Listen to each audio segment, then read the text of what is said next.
Hello fellow investors, இந்த வீடியோவை ஒரு நோட்டோடய ஸ்டார்ட் பண்ணலாம். நான் சில விஷயங்கள் உங்கள் கூட ஷேர் பண்ணணும்னு நினச்சிருந்தேன்.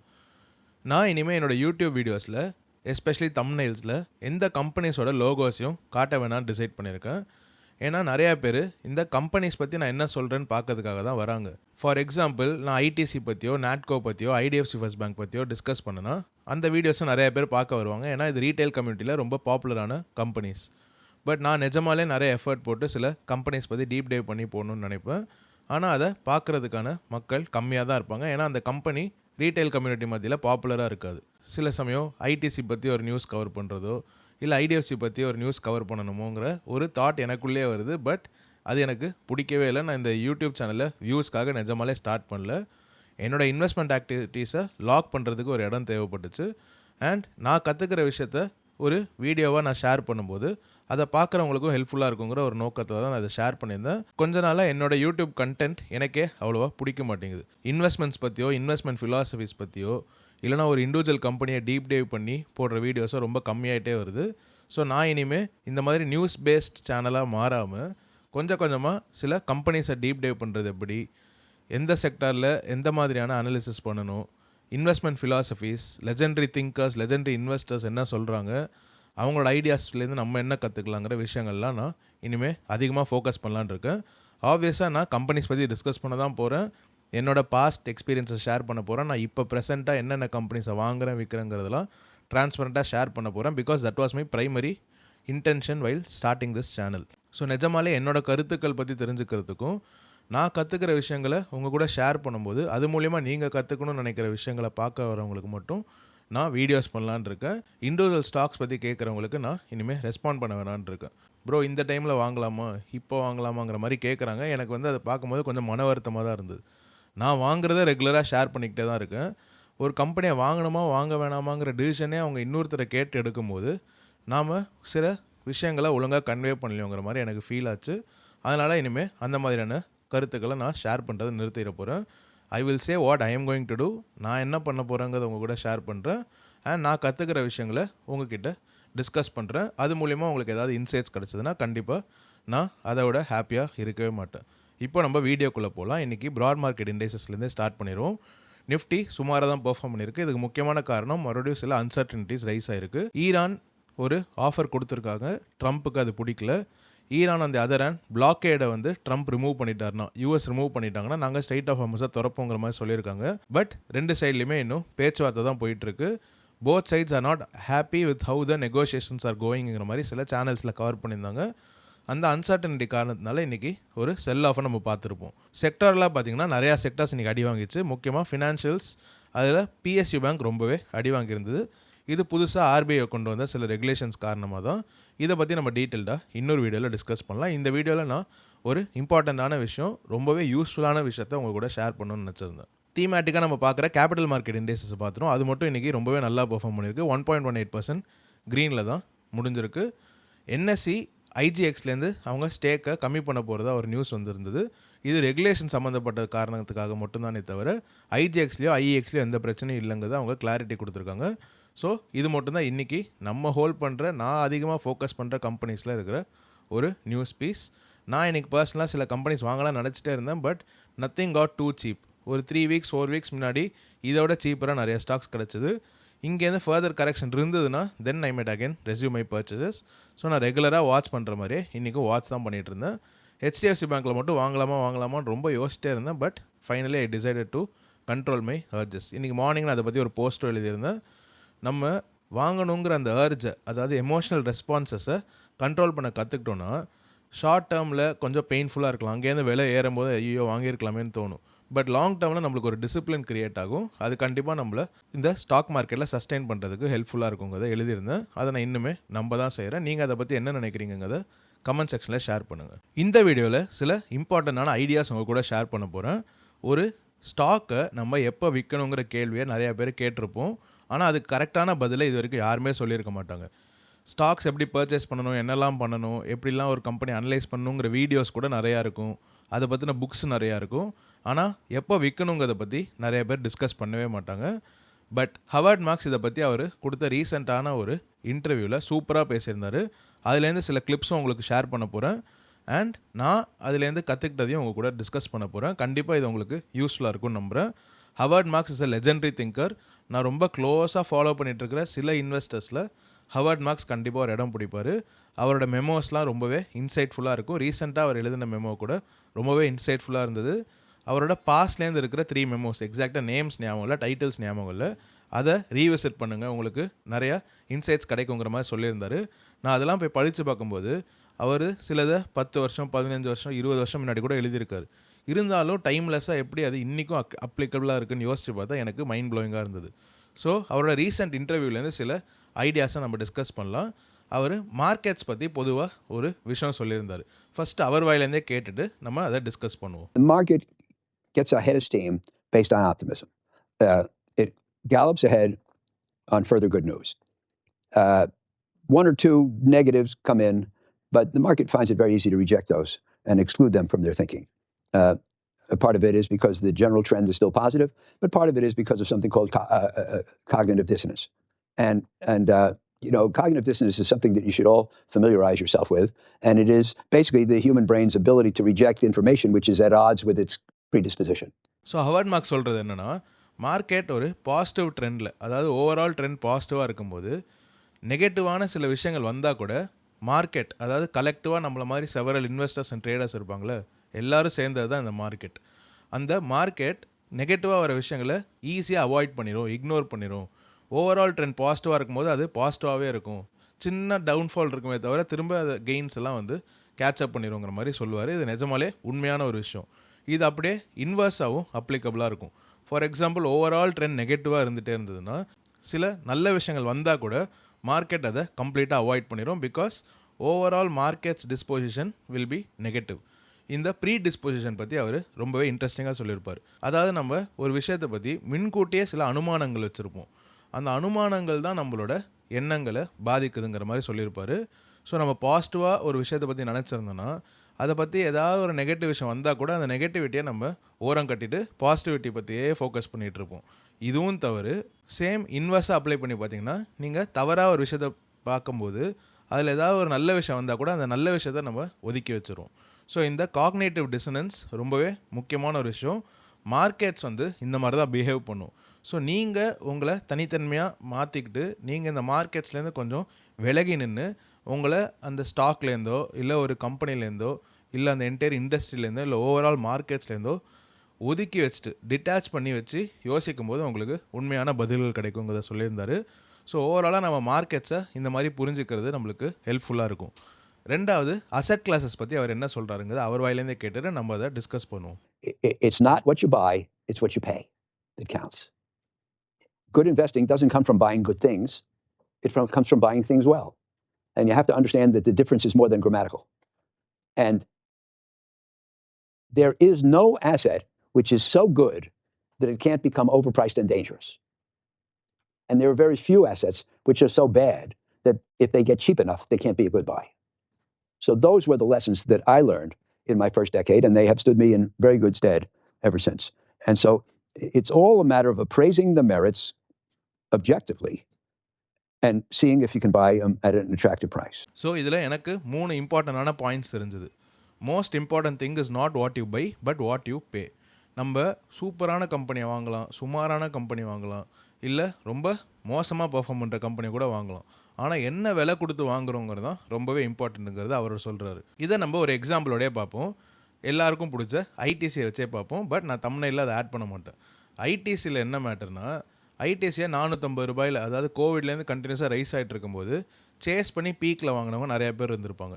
ஐடிசியே ஒரு தரமான கம்பெனி தான், ஹை குவாலிட்டி பிஸ்னஸ் தான். ஆனால் என்ன விலை கொடுக்குறோங்கிறது முக்கியம் இல்லை.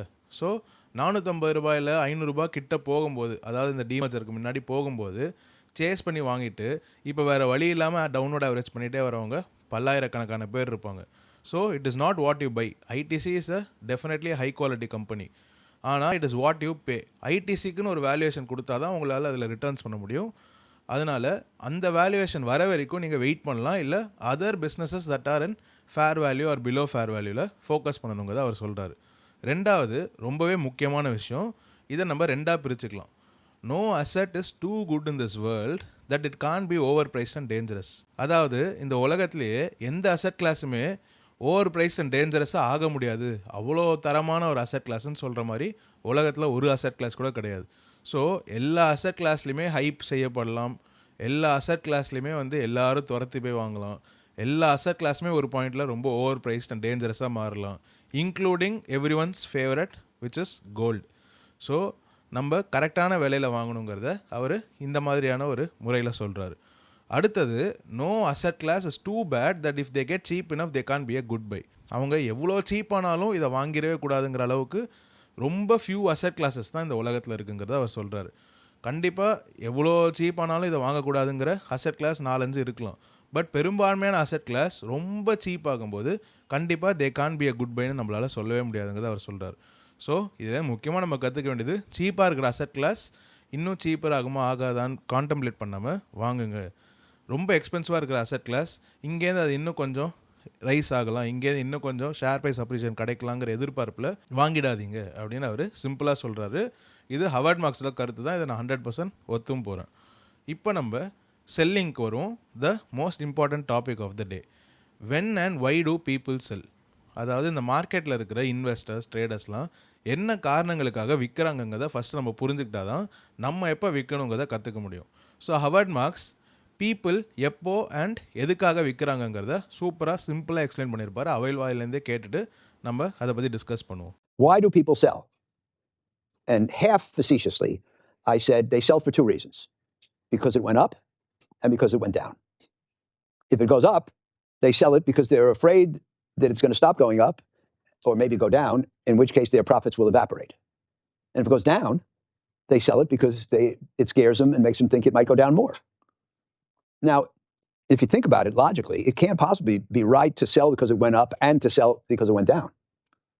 So that just shows the illogic of the situation. So Howard Marks சொல்கிறத வச்சு பார்க்கும்போது 2 காரணங்களுக்காக தான் பீப்புள் ஒரு ஸ்டாக்கை விற்கிறாங்க. ஃபஸ்ட்டு காரணம், when stocks are going up. ஒரு ஸ்டாக்கோட விலை ஏறும்போது இன்வெஸ்டர்ஸ்க்கு ஒரு ஃபியர் உண்டாயிரும். அதாவது இந்த ப்ரைஸ் மறுபடியும் விழுந்துச்சுன்னா என்னோடய ப்ராஃபிட்ஸ்லாம் காணாமல் போயிருமே, ஸோ நான் திரும்ப கீழே விழுந்தால் வாங்கிக்கிறேங்கிற ஒரு எதிர்பார்ப்பில் ப்ரைஸ் மேலே போகும்போது விற்பாங்க. 2வது, ப்ரைஸ் கீழே போகும்போது, அதாவது ஒரு ஸ்டாக் இறங்கிக்கிட்டே இருக்கும்போது இன்னும் இறங்குமோ அப்படின்னு சொல்லிட்டு என்னோடய கேபிட்டல் காணாமல் போயிருமோங்கிற ஒரு பயத்தில் விற்றுட்டு இன்னும் கீழே போனால் நான் வாங்கிக்கிறேங்கிற காரணத்துக்காக விற்பாங்க. ஆனால் இது ரெண்டுமே இல்லாஜிக்கலாக இருக்குது. ஏன்னா திங்ஸ் கீழே போகும்போது actually it's getting cheaper then when you initially purchase. நீங்கள் முதல்ல வாங்கினதை விட கீழே போனதுக்கப்புறம் இன்னுமே சீப்பாக தான் இருக்க முடியும். அப்படி கீழே போனபோது நீங்கள் விற்கிறது ஒரு இல்லாஜிக்கலான மூவ். சேம் திங், நீங்கள் வாங்கிட்டு மேலே போகிறதுக்காக தான் வாங்குறீங்க, ஆனால் கொஞ்சம் மேலே போனோடனே எங்கே உங்கள் ப்ராஃபிட்ஸை தக்க வைக்க முடியாமல் போயிருமோங்கிற பயத்தில் விற்கிறதும் இல்லாஜிக்கலான ஒரு விஷயந்தான். அதாவது மண்டைக்கு எட்டாத ஒரு விஷயந்தான். ஸோ இந்த 2 காரணத்துக்காக தான் பீப்புள் விற்கிறாங்க. ஆனால் இந்த 2 காரணமே இல்லாஜிக்கலான ஒரு விஷயங்கிறத ஹவர்ட் மார்க்ஸ் சொல்கிறாரு. அப்போது வென் ஷுட் யூ செல், நம்ம ஒரு ஸ்டாக்கை எப்போ விற்கணும் அப்படிங்கிறத ஃபஸ்ட்டு நம்ம ஹவர்ட் மார்க்ஸ் வாயிலேருந்தே கேட்போம். When should you sell? And I think the answer is you should look at the decision to sell as the decision to unbuy. And I think that clarifies it. So what you do is you make believe you don't have it, you analyze it, and you say, should I buy it today? And if the answer is you shouldn't buy it today, then maybe you should sell it. So ஒரு ஸ்டாக்கை, ஒரு பங்கை நம்ம விற்கிற டிசிஷனாக பார்க்கக்கூடாது, வாங்குவோமா அப்படிங்கிற ஒரு யோசனையில் பார்க்கணும். Decision to sell should be looked as a decision to unbuy. என்னடா இவன் கமல் மாதிரி புரியாமல் பேசுகிறானே அப்படின்னு நீங்கள் யோசிக்கலாம். பட் நீங்கள் கொஞ்சம் உன்னிப்பாக கவனிச்சிங்கன்னா இன்னுமே கிளியராக புரியும். நம்ம அம்மாக்கிட்டே ஒரு கேள்வியை கேட்டுக்கணும், இன்றைக்கி இருக்கிற விலையில் இதை நான் வாங்குவேனா? வாங்க மாட்டேன் அப்படிங்கிற பதில் வந்தாலே யூ ஷுட் கன்சிடர் செல்லிங். ஏன்னா இந்த விலை மதிப்பு அதிகமாக இருக்குங்கிற காரணத்தினால தான் நீங்கள் அதை வாங்க மாட்டீங்க. அப்போது அந்த கம்பெனியை நீங்கள் விற்கணுமா அப்படிங்கிற யோசனை ஆட்டோமேட்டிக்காக வரணும்ல. ஸோ நிறையா பேர் பங்கு ரொம்ப ஏறி போனதுக்கப்புறம் நம்ம இவ்வளோ லாபம் பண்ணியிருக்குமே, இந்த கம்பெனியை இப்போ எதுக்கு விற்கணும், இன்னும் லாபம் தருமோங்கிற லெவலில் கூட யோசிக்க வாய்ப்பு இருக்குது. ரொம்ப சீக்கிரம் விற்கிறதும் எவ்வளோ தவறோ, நல்லா ஏறினதுக்கப்புறம் விற்காமல் இருக்கிறதும் தப்பு தான். அதே டிட்டாச் பண்ணி நம்மக்கிட்ட அந்த கேள்வியை கேட்டுட்டு எஸ் இன்றைக்கும் நான் இதை வாங்குகிற லெவலில் தான் இருக்குன்னு தோணுச்சுன்னா அப்போ கண்டிப்பாக விற்கக்கூடாது. So ultimately it comes down to valuation, not the share price, not the quality of the company. நம்ம என்ன விலை கொடுத்து இது வாங்குறோங்கிற கேள்வியை அடிக்கடி நம்மக்கிட்ட கேட்டுக்கிட்டே இருக்கணும். இந்த விலை கொடுத்து என்னால் வாங்க முடிஞ்சதுன்னா ஆப்வியஸாக அந்த விலையில் நம்ம விற்க போகிறதில்ல. இந்த விலை கொடுத்து நான் வாங்கவே மாட்டேன்னு தோணுச்சுன்னா ஆப்வியஸாக அந்த இடத்துல விற்கணுமா அப்படிங்கிற கேள்வியை நீங்கள் கேட்டே ஆகணும். விற்றே ஆகணுமான்னு கேட்டிங்கன்னா அதுக்கு இன்னொரு பதில் இருக்குது. ஃபஸ்ட்டு நம்ம அதை பற்றி ஹவர்ட் மார்க்ஸ் என்ன சொல்கிறாருன்னு கேட்போம். ஹோல்டிங் அ ஸ்டாக் ஏன் ரொம்ப முக்கியங்கிறத அவர் சொல்லுவார். Now, there's a whole category of things that you shouldn't either buy or sell, and those are probably things you should hold. And that's a valid thing. And you can't be, I think it's pretending too much cleverness to say that everything is either a buy or a sell. Some things are just holds. They're kind of in the middle. They're price fair, and if they have the potential to keep improving in terms of the underlying company, it might be fine to own them. They're not bargains. You shouldn't fall over yourself to buy it. But on the other hand, they're not overpriced or negatively presented, and you should sell them. But so I think that if you think about the decision to sell as a decision to unbuy, I think it's more helpful. So Howard Marks சொல்கிற ரெண்டே விஷயம் தான் holding பற்றி. People, அதாவது இன்ஃப்ளூயன்சஸாக இருக்கட்டும், news சேனல்ஸாக இருக்கட்டும், ரொம்ப கிளவராக தன்னை காட்டிக்கணுங்கிற ஒரு காரணத்துக்காக மட்டும்தான் பை ஆர் செல்லுங்கிற கிளாஸிஃபிகேஷனில் மட்டுமே அவங்க கொடுத்துட்ருப்பாங்க. நீங்கள் ஃபாலோ பண்ணுற இன்ஃப்ளூயன்சஸாக இருக்கட்டும், மீடியா சேனல்ஸாக இருக்கட்டும், எல்லாருமே இதை விற்றுட்டு ஓடி போயிரு, இல்லை இது வாங்குங்கிறதான் சொல்லுவாங்களே தவிர ஹோல்டுங்கிற கேட்டகரியை ரொம்ப ரேராக தான் பயன்படுத்துவாங்க. Holding a stock is very important. அதாவது ஒரு அசெட் கிளாஸ் ஃபேர்லி ப்ரைஸ்டாக இருக்கலாம். ரொம்ப சீப்பாக இருந்தால் வாங்கலான்னு சொல்கிறவங்க, ரொம்ப எக்ஸ்பென்சிவாக இருந்தால் விற்கலான்னு சொல்கிறவங்க, அது ஃபேர்லி ப்ரைஸ்டாக இல்லை slightly over valued, slightly under வேல்யூடாங்கிறத யோசிக்கவே மாட்டாங்க. If it's slightly under valued or slightly over valued or fairly valued, நம்ம ஹோல்ட் பண்ணுறது தான் பெஸ்ட்டு முடிவாக இருக்கும். It is not too cheap to buy. அது ரொம்ப சீப்பாக இருந்தால் தான் நம்ம வாங்க முடியும், அவ்வளோ சீப்பாகவும் இல்லை. It is not two expensive to sell. அது ரொம்ப எக்ஸ்பென்சிவாக இருந்தால், ரொம்ப ஹைலி ஓவர் வேல்யூடாக இருந்தால் மட்டும் தான் நம்மளால் விற்க முடியும். அது அவ்வளோ ஹைலி ஓவர் வேல்யூடும் இல்லை. அப்போ நம்ம ஹோல்ட் பண்ணுறது ரொம்பவே முக்கியம். Classification of a hold is very இம்பார்ட்டன்ட்ங்கிறது அவர் சொல்கிறார். வாங்குறதுக்கு நம்ம எவ்வளோ யோசிக்கிறோமோ விற்கிறதுக்கும் அதை விட அதிகமாக யோசிக்கணும், ஹோல்ட் பண்ணுறதுக்கு அதை விட அதிகமாக யோசிக்கணுங்கிறத ஹவர்ட் மார்க்ஸ் சொல்கிறாரு. இந்த வீடியோவில் we learn some lessons from Howard Marks. அவர் சொல்கிற விஷயங்களை நம்ம கண்டிப்பாக மைண்டில் ஏற்றுக்கிட்டு தான் ஆகணும்.